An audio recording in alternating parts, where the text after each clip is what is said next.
All right, I'm tearing into the driver's side strut now, and this one with the wheel on it had some considerable wobble in it, and so bad sign that something is going on in here is I haven't moved the nut, but it's lost all the preload. It lost all the preload that it had on it. So I don't think there's going to be carnage, but I bet there's some considerable wear. Okay, no drama, but definitely got some wear going on. You can see that shiny ring is the part of the race where the bearing doesn't ride, and it's got a little bit of a lip to it, and then that dull color is just where the bearing has been riding on it and wearing it out. So this is the inner race, and I think that's why this wheel had play and the other one didn't. The inner race on the other wheel looked brand new. Well, it looked fine. This one, the inner race, is pretty worn out. And both outer races were pretty worn on both of them. So we're already this far into it. I'm just gonna throw new bearings and races into it. Okay, working on getting the races out. Just used a punch and a hammer, and I have it sitting up on a big socket or something. But there's two grooves that let you hit directly on the race. And so just tap them out, and then we'll get the new ones in. Okay, now that I've got it cleaned up, you can see those two grooves that allow you to knock the race out. And then there's two more on the other side. Okay, so getting these cleaned up, these bearing races really aren't that bad. This one's actually pretty good. I would have reused that one, but this one you can see it's got some wear on it, but I mean, it would have been fine for a while, I think. But the other side is considerably worse, and I definitely think the other side needs replaced, and there's no point, I mean, with all the work that's going on here, there's no point in just doing one side or cheaping out on it at this point. So these are the bearings I got. So they're all by Timken, just because it seems to be a really good brand. That's the same bearings that I put in the diff for the 68, and they all worked out good, and I was pleased with it. And then this is the dust, or the seal that goes on the back side of the innermost bearing. So I'm gonna try and get these installed now. And so I was surprised that I actually had the correct tools to install these. So you load the race into it like that, and then it has a handle that goes in here and you tap the bearing in. So I was surprised I had two of these for this application, but I didn't have a set of these that worked on the 68 diff, and the way that we did that is we'd set well, obviously make sure you get the bearing going in the right way. You get it in backwards, that's going to be a bad day. But we started the bearing, just sat the new race in and took the old race and put it on top of it and just gently kind of tapped around on it and got it started. And then I don't remember exactly what we did. We might have laid something across it and tapped around, hit it like that in the middle, or maybe we just kept working around it. I don't remember, but stacking the old race on top of the new one was, you want to put it kind of mirror image, so thin side to thin side.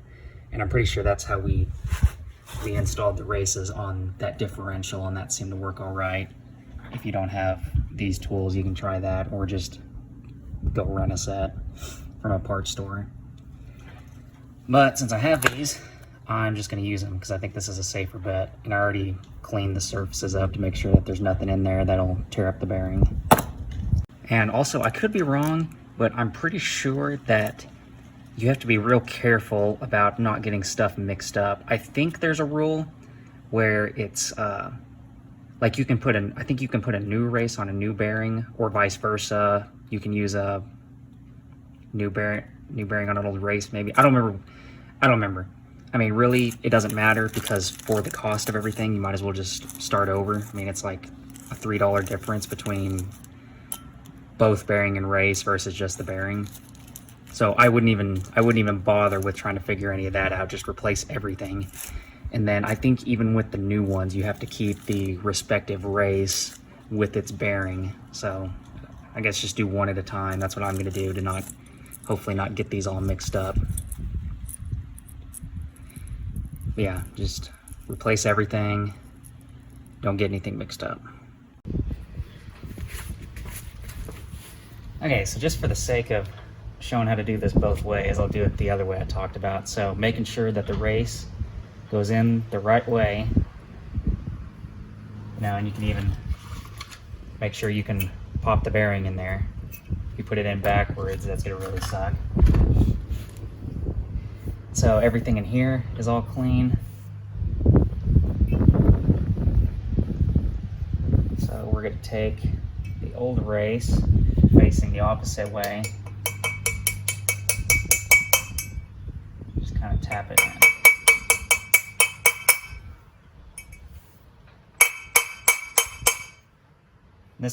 This is a lot slower because you have to keep it going in straight.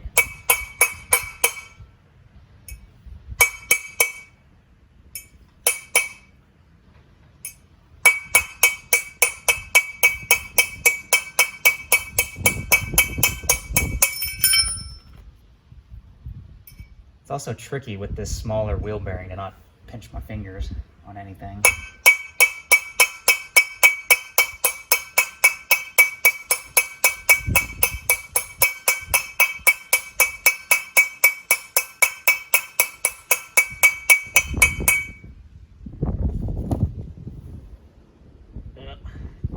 Here's where we're running into trouble now. Alright, so the problem you saw there is as soon as I started getting this one in there, then this one started getting a press fit on it, and we don't want to do that. So I just put a pair of vice grips on it and hit on this to get it back out.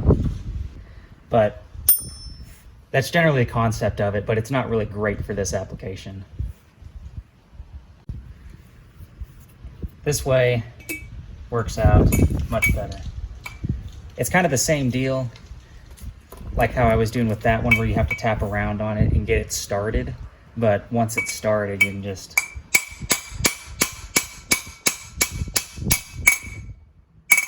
and see there how it hits different. So at that point, it's bottomed out. There it is. And in no time at all, that one is popped in. And you can tell when it's seated, because before it gets seated, I mean, the hammer, you hit it and it doesn't really bounce. Once this thing gets all the way seated and you're hammering on this, the hammer really bounces back because there's no give. So you can tell whenever it's seated, it just feels different with the hammer hitting it.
All right, so in my thing of grease stuff, I have one of these wheel bearing greasing deals that I've never used, never tried one.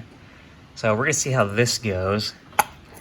And so I believe the general concept of how this works is it seals the inner ring to this bottom cone, and then you screw the top one down. The top one will seal to the cage, and so it fills all this up with grease and forces grease between the cage and the inner race and forces it all out the bottom whenever it's done. So the alternative way of doing that is you just have to get a big glob of grease in your hand and you sit there and just kind of scoop the bearing through it and using your hand to force the grease up through it, up through all the rollers until it comes out the top. Which, that works just fine, it's just more time consuming. So we're gonna try this out, and then all the extra grease I'm just gonna pack into the inside of the disc here, or the hub I should say. Since there was a bunch of grease in there before, I wanna make sure there's plenty of grease in here.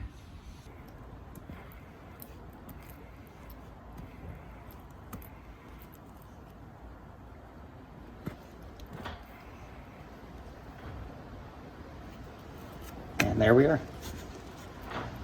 All right, I threw some more grease on the outside of the bearing just from the leftovers that were on that. And I put the seal in, and I just used the installer flipped upside down to put the seal in.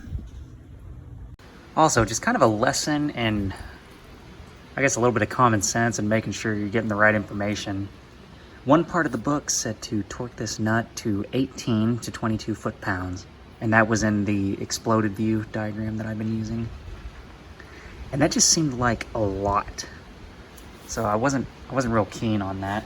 So I look in a different section of the book where it actually has the procedure. And it is 18 to 22 foot-pounds, but you back it off 60 to 75 degrees after that to loosen it back up. So I guess, you know, use a little common sense. If something doesn't seem right, I guess actually find the real procedure with it. Because that 18 to 22 foot-pounds definitely would have been a bit much for the preload of these bearings. Putting too much preload on them is a guaranteed to fail. So I want to make sure I do this right. So I torqued it, and now I need to back it off somewhere between there, and then ensure I put the keeper thing back on, a good cotter key, and I have the washer behind the nut. So we're getting there. And I thought I'd add, because I nearly made this mistake just now and I caught myself, 75 degrees is not 3/4 of a turn. All right, so there it is. And I was spinning this while I was torquing it just to make sure the bearings were getting seated properly. But I got the cap on there. It is engaging well with the cotter key. Cotter key is all bent over. Everything seems to spin good. There's no hard spots in anything. So I'm gonna pack some grease in the dust cover and slime it back on.